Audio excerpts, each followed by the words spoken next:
बिस्मिल्लाहिर्रहमानिर्रहीम। अस्सलाम वालेकुम स्टूडेंट्स। आज हम पढ़ेंगे the polar form of a complex number.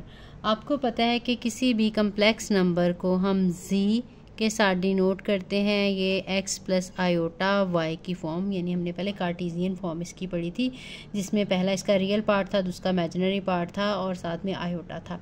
हमने आर्गन डायग्राम में भी देखा कि ये जो इसका रियल पार्ट है इसको हम ये एक्स एक्सिस पे शो करते हैं और जो इसका इमेजिनरी पार्ट है y, इसको हम y एक्सिस पे शो करते हैं। ये ओरिजिन है, ठीक।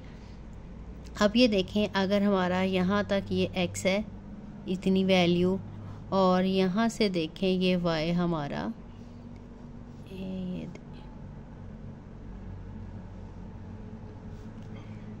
यहाँ पे हमारा y है, ये वैल्यू यहाँ से लेके यहाँ तक वैल्यू जो है हमारी y है, या ये कह सकते हैं इसके पैरेलल ये वाली वैल्यू जो है ये y है।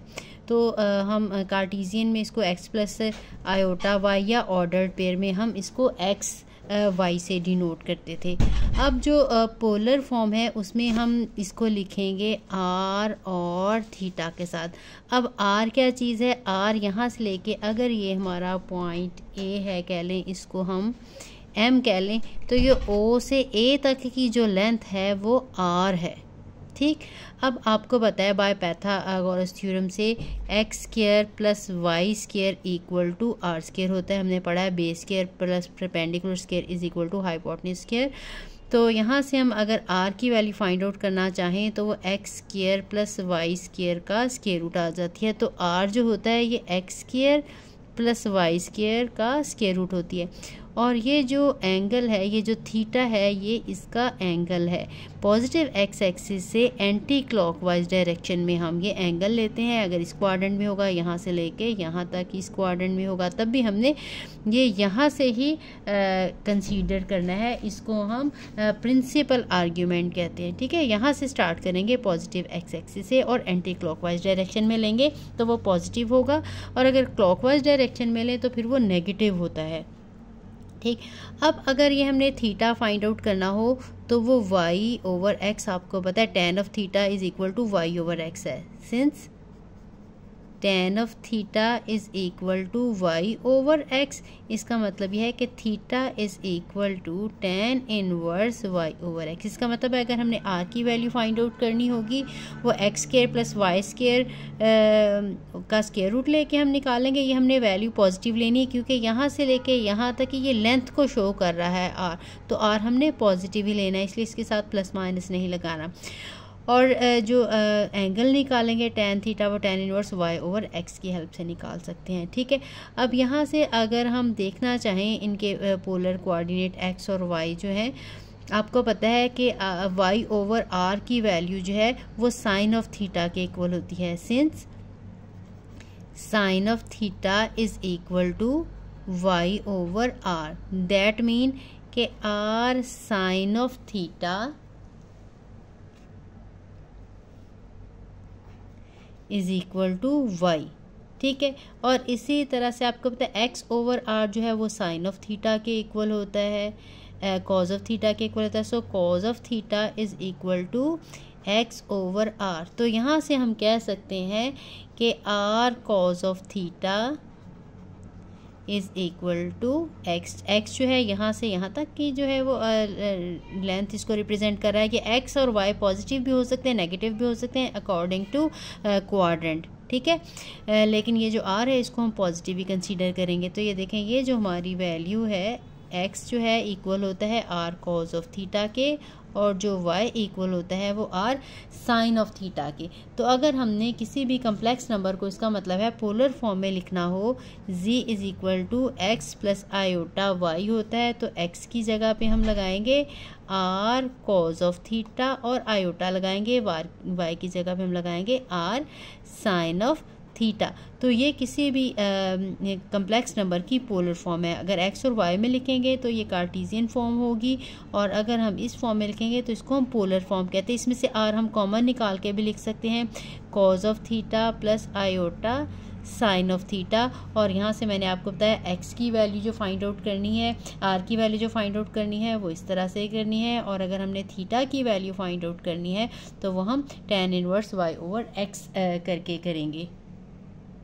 एक नोट दिया हुआ है साथ में बुक के, इस पे बात कर लेते हैं। इसका पहला पॉइंट दिया हुआ है कि if x is equal to 0 and y is greater than 0 then theta is equal to 90 degree. इसका मतलब ये आपको पता है एक्स एक्सिस के ऊपर y की वैल्यू 0 होती है और y एक्सिस के ऊपर x की वैल्यू 0 होती है। अब अगर x 0 है लेकिन y जो है वो पॉजिटिव है, ग्रेटर देन 0 मीन पॉजिटिव, इसका मतलब है कि इस लाइन की बात हम कर रहे हैं यहाँ पे, ठीक है। तो अब एंगल यहाँ पे आपको पता है कितने का होता है, 90 डिग्री का, ठीक है।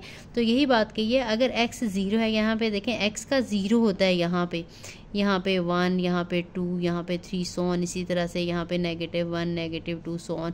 y की वैल्यू पॉजिटिव, यहाँ पे 1 और 2, यहाँ पे y की वैल्यू -1 और -2।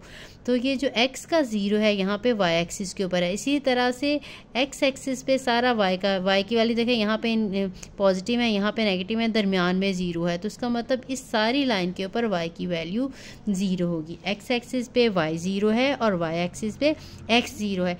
तो इसलिए क्या है, अगर x 0 है और y ग्रेटर देन 0 है, y की पॉजिटिव वैल्यूज़ हैं, तो एंगल कितने का होगा, 90 डिग्री का। सेकंड जो है पॉइंट दिया हुआ है, if x is 0 and y is less than 0 then theta is equal to -90 degree. अब अगर x तो 0 है, इसका मतलब y एक्सिस की ही बात कर रहे हैं, लेकिन y नेगेटिव है तो नीचे की तरफ की बात की गई है y, ठीक है, यहाँ पे है। तो अब एंगल आपको देखें, यहाँ से इसको हम -90 या +270 कहेंगे, ठीक है।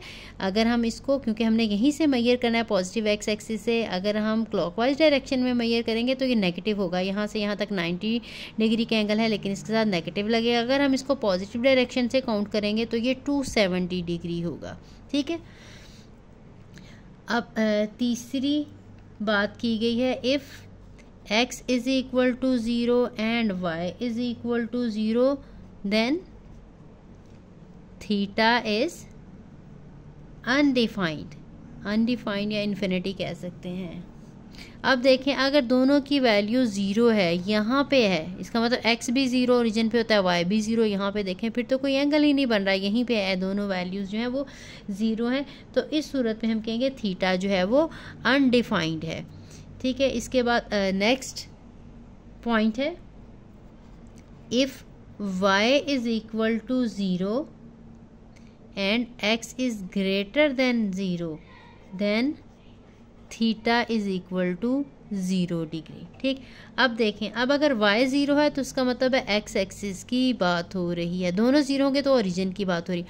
अब x एक्सिस पे x ग्रेटर देन 0 का है, इसका मतलब x पॉजिटिव है, x यहाँ पे पॉजिटिव है, इसका मतलब यहाँ पे देखें x एक्सिस के साथ एंगल 0 डिग्री का होगा, तो थीटा जो है वो 0 डिग्री। ये नोट टाइप चीज़ें आप अच्छे से जो है वो याद रखा करें, इनको अच्छे से समझा करें, क्योंकि MCQs या शॉर्ट क्वेश्चंस में इस तरह की बातें आपसे पूछी जा सकती हैं। इसके बाद है, if y is equal to 0 and x is less than 0 then theta is equal to 180 degree. अब देखें, अब जो है y तो 0 है, यानी x एक्सिस की बात हो रही है, लेकिन x लेस देन 0 का मतलब है नेगेटिव है, इसका मतलब इस लाइन की बात हो रही है। यहाँ पे आप क्लियरली देख सकते हैं, यहाँ से लेके यहाँ तक एंगल जो है वो पॉजिटिव 180 डिग्री है। नेगेटिव भी देखेंगे तो नेगेटिव भी 180 होगा, लेकिन हम इसको पॉजिटिव ही जनरली ज़ाहिर लिखेंगे, तो ये 180 डिग्री का एंगल बनेगा। इसके बाद हम एग्जाम्पल नंबर 12 कर लेते हैं। एग्जाम्पल नंबर 3 की स्टेटमेंट है, express the complex number 1 + iota √3 in polar form. हमें कम्प्लेक्स नंबर दे दिया हुआ है z, इसको हमने पोलर फॉर्म में कन्वर्ट करना है। अभी हमने बात की थी पोलर फॉर्म के लिए, एक तो हमें जो है r की वैल्यू चाहिए और एक थीटा की वैल्यू चाहिए। कम्प्लेक्स नंबर को हम z सपोज कर लेते हैं, 1 + आयोटा √3 है।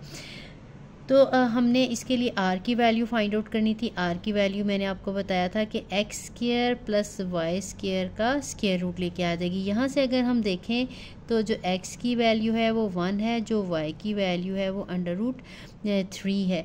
तो यहाँ पे 1 का स्क्वायर प्लस √3 का स्क्वायर और इसका स्क्वायर रूट आ जाएगा, और ये 1 + 3 का स्क्वायर रूट यानी कि 4 आ जाएगा, और आर की वैल्यू आ जाएगी 2। मैंने आपको बताया ±2 नहीं लगाना, ठीक है। आर जो है वो इसकी लेंथ को शो कर रहा है, ओ ए वेक्टर की लेंथ को। तो अब हमने एंगल निकालना है, हमने आर की वैल्यू निकाली है, हम थीटा की वैल्यू निकालेंगे। थीटा मैंने आपको बताया था कि ये tan इनवर्स y/x होता है। अब ये है tan इनवर्स y की वैल्यू क्योंकि है √3 और x की वैल्यू है 1, तो यानी tan इनवर्स √3 का आंसर देखना है। आपको पता है tan की वैल्यू √3 जो है वो 60 के एंगल पे होती है, तो ये एंगल आ जाएगा 60 डिग्री। इसको हम पाई की फॉर्म में भी लिख सकते हैं और इसको हम डिग्रीज में भी लिख सकते हैं। तो अब हमारे पास जो z है, x की वैल्यू हमने लगा देनी है, x + i/y है, तो x की जगह पे हमारे पास पहले हमने r की वैल्यू आ जाएगी 2। पहले मैं आपको फार्मूला लिख देती हूँ, r cos of theta + i/r sin of theta. यहाँ पे r की वैल्यू हमारे पास 2 थी तो हमने 2 लगा दी, और cos of 60 डिग्री + i/r की वैल्यू 2 है, और sin of 60 डिग्री लगा लिया। अगर आप ये sin 60 की वैल्यू निकाल के 2 के साथ मल्टीप्लाई करेंगे, अगेन देखोगे यही आंसर आ जाएगा हमारे पास, ठीक है। आपने लेकिन एक पोलर फॉर्म में लिखना था, तो यहीं तक आपका आंसर है। अगर चाहें तो आर की वैल्यू कॉमन निकाल के भी लिख सकते हैं और एज इट इज़ भी लिख देंगे, तब भी ये ठीक है। तो हमारी एक्सरसाइज ये कंप्लीट हो गई, ये एग्जाम्पल कंप्लीट हो गई है। नेक्स्ट डेफिनेशन पढ़ेंगे प्रिंसिपल आर्ग्यूमेंट की। The principal argument theta of a complex number z = a + i/b is an angle between the positive real axis and the line joining AB to the origin in the argand plane। यानी जो आर्गेंड हमने plane बनाया है, अब आपने आर्गेंड diagram इसकी बनानी सीखी है। हमारा कम्प्लेक्स नंबर z है a + i/b, यानी इसके जो पॉइंट हैं वो a और b हैं, अगर इसको ऑर्डर्ड पेयर की फॉर्म में अगर लिखें तो। अब उन्होंने कहा है प्रिंसिपल आर्ग्यूमेंट वो एंगल है, ठीक है, between the positive real axis, ये पॉजिटिव रियल एक्स एक्सिस है हमारा, रियल एक्सिस को एक्स एक्सिस को कहते हैं, और पॉजिटिव ये इसकी पॉजिटिव साइड है, ये इसकी नेगेटिव साइड है। यानी यहाँ से लेकर तो ये जो ए बी पॉइंट को लाइन जो है ज्वाइन करती है ओरिजिन के साथ, इसका एंगल है, ठीक है। ए बी पॉइंट को ओरिजिन से ज्वाइन करने वाली लाइन का जो एंगल है पॉजिटिव रियल एक्स एक्सिस से, इसको हम क्या कहते हैं, आर्ग्यूमेंट। प्रिंसिपल आर्ग्यूमेंट जो है वो थीटा, और ये जो होता है इसकी रेंज नेगेटिव पाई से लेकर पाई तक ली जाती है, ठीक है। इसको हम शॉर्टली ARG से लिखते हैं, आर्ग्यूमेंट ऑफ z = थीटा। आपको पता है tan इनवर्स ऊपर इसका जो है वो इमेजिनरी पार्ट लिखा जाता है, नीचे इसका रियल पार्ट लिखा होता है। अगर हम x + i/y की फॉर्म में लिखेंगे तो उसको y/x कहेंगे। अब इसमें हमने z को a + i/b कहा है तो b/a कहेंगे, ठीक है। अब ये नेगेटिव पाई से पॉजिटिव पाई का मतलब है जनरली एंगल को, यानी हम अगर यहाँ पे है सपोज, तो हम इसको -45 का एंगल बनता है तो -45 कह लेंगे, यानी नेगेटिव पाई से लेकर तो पाई के बिटवीन -180 है, फिर -19 के दरमियान वाले भी सारे आएंगे, 0 फिर 90 फिर पॉजिटिव जो है वो 180 तक, यानी -180 से लेकर पॉजिटिव 180 के बिटवीन जनरली इसको लिखा जाता है। यानी अगर यहाँ पे होगा तो हम इसको पॉजिटिव में लिख लेंगे, अगर यहाँ पे कहीं होगा तो फिर इसको हम नेगेटिव में लगा लेंगे। पॉजिटिव पाई भी यही है और नेगेटिव पाई भी, यहाँ से यहाँ तक आएंगे तो ये पॉजिटिव पाई है, यहाँ से यहाँ तक आएंगे तो ये नेगेटिव पाई है। इसीलिए ये देखो ये 2 दफ़ा हम सेम वैल्यू नहीं लगाएंगे, तो एक के बाहर हमने ये ब्रैकेट लगा दी है और एक के बाहर ये, दोनों में डिफरेंस होता है। इस ब्रैकेट लगाने का मतलब है कि ये वैल्यू इसमें इंक्लूडेड नहीं है, और ये ब्रैकेट लगाने का मतलब है कि ये नंबर इसमें इंक्लूडेड है, क्योंकि ये 2 दफ़ा आ जानी थी वैल्यू नेगेटिव पाई और पाई सेम ही, इसलिए यहाँ पे हमने ये वाली ब्रैकेट लगा दी है और यहाँ पे हमने ये स्क्वायर ब्रैकेट, यहाँ पे हमने पैरेंथेसिस लगाई है। ठीक है, इसको हम ऐसे भी लिख सकते हैं, नेगेटिव पाई और पाई, यहाँ से हम इसको बाहरी की तरफ लगा लेते हैं और इसको अंदर की तरफ। इसका मतलब है ये इंक्लूडेड है, ये इंक्लूडेड नहीं है, ये दोनों सेम ही वैल्यूज़ हैं, फिर ये रिपीट हो जानी थी, इसलिए हमने एक साइड पे इस ब्रैकेट का यूज़ कर लिया है। नेगेटिव 180 और पॉजिटिव 180 सेम ही एंगल को रिप्रेजेंट करते हैं, जो कि यहाँ पे नेगेटिव एक्स एक्सिस पे आ जाते हैं। तो आई थिंक आपको इसकी समझ आ गई होगी। इसके बाद हम नेक्स्ट टॉपिक करते हैं, operations on complex number in polar form. तो फर्स्ट जो ऑपरेशन है वो हम पढ़ेंगे एडिशन का और सब्ट्रैक्शन का, कि पोलर नंबर फॉर्म में किस तरह से कम्प्लेक्स नंबर की हम करेंगे। तो ये बहुत ही सिंपल है। अगर हमारे पास Z1 एक कम्प्लेक्स नंबर है पोलर फॉर्म में, सपोज जो Z1 है वो है R1 और cause of theta 1 plus iota sine of theta 1, और हमारे पास दूसरा कम्प्लेक्स नंबर Z2 है, उसकी मैग्नीट्यूड जो है वो 2 है और उसका एंगल अगर थीटा 2 है तो वो कॉज ऑफ थीटा 2 और plus iota sine of theta 2। अगर हमने इन दोनों को ऐड करना होगा Z1 प्लस Z2, तो इनको बहुत सिंपल जैसे हम नंबर्स को करते हैं इसी तरह से हम इन दोनों को R1 कॉज ऑफ थीटा 1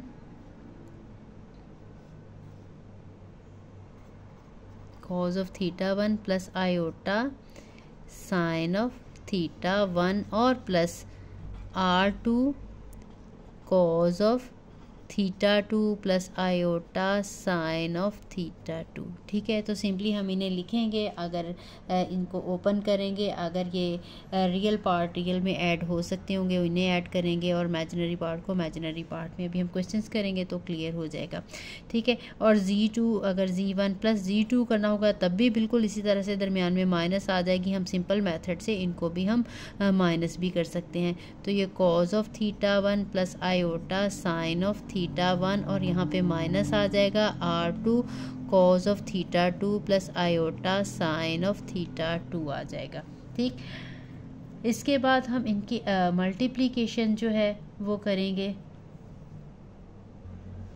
अब जो मल्टीप्लिकेशन है इसको हम सिंप्लीफाई करके एक फार्मूला बना सकते हैं, उससे बहुत आसानी के साथ हमारी मल्टीप्लिकेशन हो जाएगी। ठीक है, Z1 Z2 को हम मल्टीप्लाई करने के लिए हम लिखेंगे R1 और cause of theta 1 plus iota sine of theta 1। फिर दूसरा हमारे पास नंबर था R2 cos of theta 2 plus iota sine of theta 2। ठीक है, अब देखें ये मल्टीप्लाई हो रहे हैं सिंपली, तो ये R1 और R2 मल्टीप्लाई हो जाएंगे, R1 R2 मल्टीप्लाई हो गए, और हम इस कम्प्लेक्स नंबर को हम इस कम्प्लेक्स नंबर के साथ मल्टीप्लाई करेंगे, जिस तरह से सिंपली हम मल्टीप्लिकेशन करते हैं। तो कॉज ऑफ थीटा 1 को हम मल्टीप्लाई करेंगे कॉज ऑफ थीटा 2 के साथ, cause of theta 1 multiply by cos of theta 2। फिर कॉज ऑफ थीटा 1 को इसके साथ करेंगे, ये आ जाएगा iota cos of theta 1 and sine of theta 2। Then हम आयोटा साइन थीटा 1 को मल्टीप्लाई करेंगे दोनों के साथ, तो ये आ जाएगा plus iota sine of theta 1 and cos of theta 2। Then इसको इसके साथ मल्टीप्लाई करेंगे, आ जाएगा iota square sine of theta 1 into sine of theta 2। ठीक, इसके बाद हमने रियल पार्ट्स को सेपरेट कर लेना है और इमेजिनरी पार्ट्स को सेपरेट कर लेना है। ये R1 R2 आ जाएंगे और यहाँ से ये है cos of theta 1 cos of theta 2। ठीक है, ये भी आयोटा वाला है, ये भी आयोटा वाला है। इसमें से जब हम आयोटा स्क्वायर की वैल्यू लेंगे तो ये -1 आ जाएगी, -1 के साथ ये मल्टीप्लाई हो जाएगा, तो ये साइन ऑफ थीटा 1 और साइन ऑफ थीटा 2 आ जाएगा। ठीक, इसके बाद हमारा ये वाला और ये वाला पार्ट रह गया, इन दोनों में से आयोटा हम कॉमन ले लेंगे तो हमारे पास आ जाएगा ये कॉज ऑफ थीटा 1 और साइन ऑफ थीटा 2। देन हमारे पास sine of theta 1 cos of theta 2 आ जाएगा। अब ये देखें R1 R2, ये जो हमारे पास ये फॉर्मूला बना है, ये कॉज थीटा 1 प्लस थीटा 2 का फार्मूला। आपको पता है जब ये कॉज अल्फ़ा प्लस बीटा वाला फार्मूला ओपन करते हैं तो cos of alpha cos of beta minus sine of alpha और साइन ऑफ बीटा आता है। तो यहाँ पे अल्फ़ा और बीटा की जगह पे थीटा 1 और थीटा 2 है। इसी तरह से ये दरमियान में प्लस आयोटा लगाएंगे तो ये साइन थीटा 1 प्लस थीटा 2 का फार्मूला। आपको पता है साइन अल्फ़ा प्लस बीटा का फार्मूला कहता है साइन ऑफ अल्फ़ा और कॉज ऑफ बीटा, और उसके बाद फिर कॉज ऑफ अल्फ़ा और साइन ऑफ बीटा, दरमियान में प्लस ही आता है। आपको पता है कॉज के प्लस वाले फार्मूले में माइनस आता है और माइनस वाले फार्मूले में यहाँ पे प्लस आता है। तो ये जो सारा फार्मूला है ये sine of theta 1 plus theta 2 का फार्मूला बन गया। इसका मतलब ये है कि जब हमने 2 कम्प्लेक्स नंबर को मल्टीप्लाई करना हो तो ये पूरी मल्टीप्लिकेशन करेंगे तब भी आ जाएगा, लेकिन हमारे लिए आसान मेथड क्या है कि हम जो उनकी मैग्नीट्यूड्स हैं उनको हम मल्टीप्लाई कर लेंगे और कॉस के अंदर भी दोनों एंगल्स ऐड हो जाएंगे और साइन के अंदर भी दोनों एंगल्स जो हैं वो ऐड हो जाएंगे। अब इनको जो है ऑपरेशंस को समझने के लिए हम एग्जांपल एक करते हैं, उससे आपको अच्छे से समझ आ जाएगी मल्टीप्लिकेशन की। और इसी तरह से एग्जांपल नंबर 13 है, हमें फाइंड आउट करनी है प्रोडक्ट। हमें 2 कम्प्लेक्स नंबर दिए हुए हैं। पहला कम्प्लेक्स नंबर है 5 cos pi by 6 plus iota sine pi by 6 and second दिया हुआ है 4 cos 3 pi by 2 plus iota sign 3 pi by 2। अब हमें पता है कि फार्मूला जो है इसका है R1 R2 cos theta 1 plus theta 2 plus iota sine theta 1 plus theta 2। अभी जो हमने ड्राइव भी किया है, डायरेक्टली भी अगर हम इन्हें मल्टीप्लाई करना चाहते हैं तो इसको पहले इन दोनों के साथ मल्टीप्लाई करते फिर इसको दोनों के साथ मल्टीप्लाई करते, वो हमारा काफ़ी लंबा मेथड हो जाना था। अगर हम इस फार्मूला की हेल्प से करेंगे तो काफ़ी हमारा शॉर्ट हो जाएगा। यहाँ पे हमने R1 R2 थीटा 1 और थीटा 2 की वैल्यू सब्स्टिट्यूट करनी। आपको पता है फर्स्ट वाले में ये जो बाहर लिखी हुई है ये R की वैल्यू होती है, तो इसको पहले वाले की हम वैल्यूज़ को R1 और थीटा 1 कहेंगे, दूसरे वाले की जो वैल्यू है वो R2 और थीटा 2 होगी। ठीक है, तो यहाँ पे R1 5 है और इसका एंगल जो है वो पाई बाय 6 है। दोनों एंगल के सेम लिखे होंगे। ठीक है, तो थीटा जो है वो थीटा 1 पाई बाय 6 है। दूसरे वाले को देखें तो इसकी मैग्नीट्यूड जो है वो 4 है, तो R2 4 आ जाएगा और यहाँ पे एंगल जो है 3 पाई बाय 2 आ जाएगा। अब हमने फार्मूला लिखा, इसमें R1 की वैल्यू R2 की वैल्यू पुट की, थीटा 1 थीटा 2 की वैल्यू पुट की। ठीक है, और उसके बाद हमने इसको प्लस करना है, एलसीएम लेके प्लस करेंगे तो ये 5 पाई बाय 3 आ जाएगा और इन दोनों को मल्टीप्लाई करेंगे तो 20 आ जाएगा। ठीक है, और यही इसकी पोलर फॉर्म है, दोनों जगह हमने प्लस करके लगा दी। हमारा आंसर आ गया 20 cos 5 pi by 3 plus iota sign 5 pi by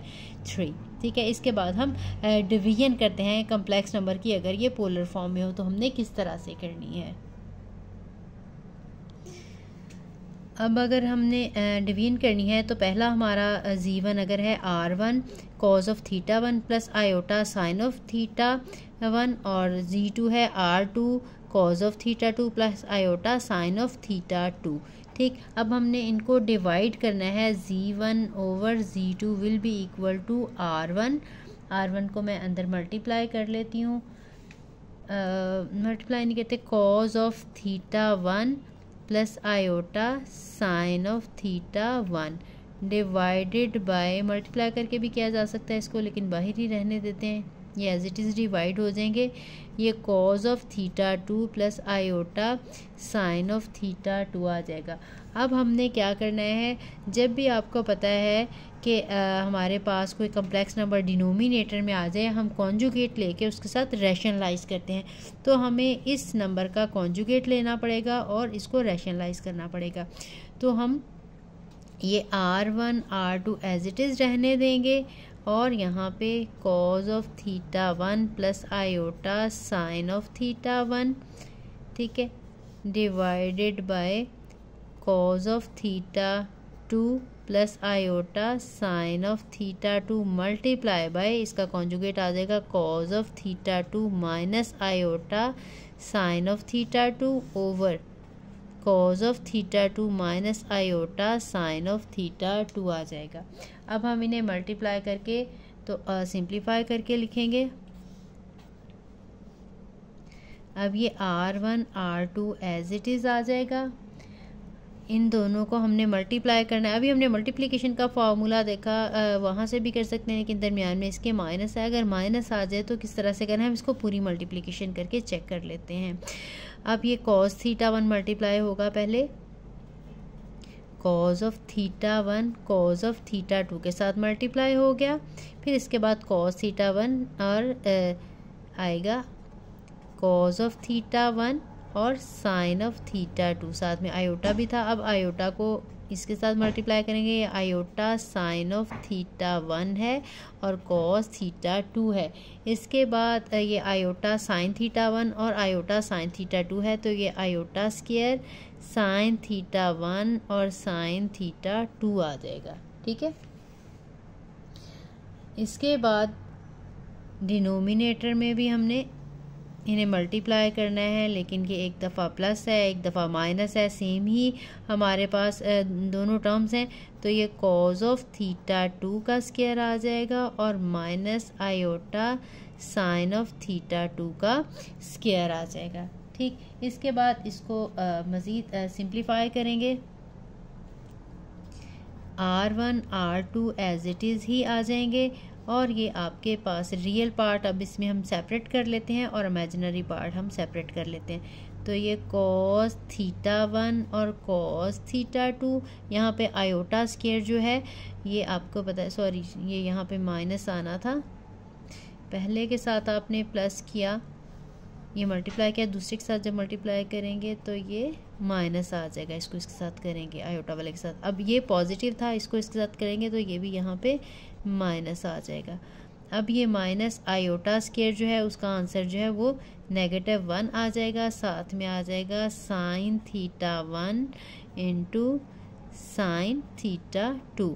इसके बाद इन दोनों में से हमने आयोटा जो है वो कॉमन निकाल लेना है। इसको मैं पहले लिख लेती हूँ, ये पॉजिटिव है और ये नेगेटिव है, तो ये साइन थीटा 1 कॉस थीटा 2 और ये माइनस आयोटा कॉमन लिया है, तो यहाँ पे कॉस थीटा 1 और साइन थीटा 2 आ जाएगा, डिवाइडेड बाय ये कॉस स्क्वायर थीटा 2 आ जाएगा, माइनस आयोटा का स्क्वायर -1 आ गया और साथ में आ जाएगा साइन स्क्वायर थीटा 2। इसको अब हमने थोड़ा सा और सिंप्लीफाई करना है, तो हमारा फार्मूला आ जाएगा डिवीजन का। यहाँ पे R1 R2 as it is आ जाएंगे, क्योंकि ये नंबर है, इन्हें ऐसे ही हमने डिवाइड कर लेना है। अब अगर न्यूमरेटर को देखें, ये हमारे पास है कॉस थीटा 1 कॉस थीटा 2 और ये माइनस माइनस प्लस हो जाएगा साइन थीटा 1 साइन थीटा 2। ठीक, प्लस आयोटा आ गया, ये है sign theta 1 cos theta 2 minus cos theta 1 और साइन थीटा 2। ठीक, इसके बाद डिनोमिनेटर में हमारे पास ये कॉस स्क्वायर थीटा 2 और माइनस माइनस प्लस हो जाएगा साइन स्क्वायर थीटा 2 आ जाएगा। ठीक है, इसके बाद मज़ीद इसको सिंप्लीफाई कर लेते हैं। R1 R2 यहाँ से लेके यहाँ तक ये देखें, cos of theta 1 cos of theta 2 plus sine of theta 1 sine of theta 2, तो ये हमारे पास जो फार्मूला है ये आ जाएगा cos of theta 1 minus theta 2 का। ठीक है, अभी मैंने आपको पहले भी बताया कॉज वाले फार्मूले में प्लस हो तो यहाँ पे तो माइनस आता है, अगर माइनस हो तो प्लस आता है। ये थीटा 1 माइनस थीटा 2 का फार्मूला है, और ये जो sine of theta 1 cos of theta 2 minus cos of theta 1 और साइन ऑफ थीटा 2, ये आप लोगों ने मैट्रिक में फार्मूले आई थिंक इनके जो हैं प्लस के और माइनस के पढ़े होंगे, तो उसी से हम ये जो है इसको लिख सकते हैं। ये है sine of theta 1 minus theta 2, और आपको पता है sine square theta plus cos square theta 1 होता है। थीटा दोनों में थीटा 2 है, कोई भी एंगल हो सकता है लेकिन सेम ही एंगल होना चाहिए, तो इसका आंसर 1 आ जाता है। तो ये आंसर 1 आ गया। तो हमारे पास इसका मतलब है फार्मूला क्या बन गया डिवीजन का, R1 R2 और साथ में क्या आ जाएगा cos of theta 1 minus theta 2 plus iota sine of theta 1 minus theta 2। ठीक है, अब ये देखें डिवीजन का फार्मूला क्या बना कि आपने जो दोनों उनकी आर की वैल्यूज थी उनको डिवाइड करना है और एंगल को आपने सब्ट्रैक्ट करना है। मल्टीप्लिकेशन का फार्मूला क्या था कि R1 R2 को मल्टीप्लाई करना है और एंगल को ऐड करना है। इसके साथ की भी एग्जांपल हम कर लेते हैं। एग्जाम्पल नंबर 14 है, हमने डिवाइड करना है इस कम्प्लेक्स नंबर को इसके साथ। यहाँ पे हम फार्मूला अप्लाई करके डायरेक्टली जो है वो डिवाइड कर लेंगे। इसमें R1 की वैल्यू है 2/7 और थीटा 1 की वैल्यू है 7π/6।